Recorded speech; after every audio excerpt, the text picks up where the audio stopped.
नमस्कार दोस्तों, मैं सांत्वना पांडे। आप सभी का मेरे चैनल पर स्वागत है। आज मैं आपके बीच एक शिव भजन लेके आई हूँ।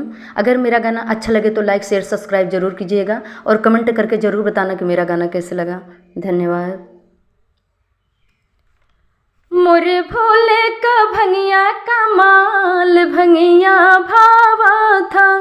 मोरे भोले का भंगिया का माल भंगिया भावा था।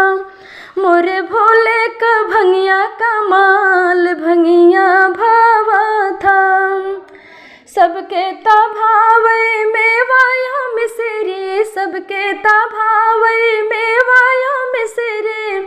अरे भोले का भंगिया बवाल भंगिया भावा था। अरे भोले का भंगिया बवाल भंगिया भावा था।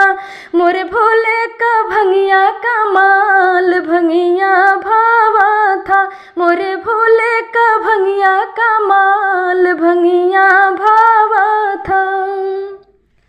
सबके भावे पाने सुपारी, सबके भावे पाने सुपारी।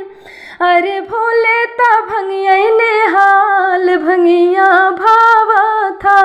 अरे भोले भंगिया निहाल भंगिया भावा था। मोरे भोले का भंगिया का माल भंगिया भावा था। मोरे भोले का भंगिया का माल भंगिया भावा था। सबके भावे लड्डू पेड़ा, सबके भावे लड्डू पेड़ा।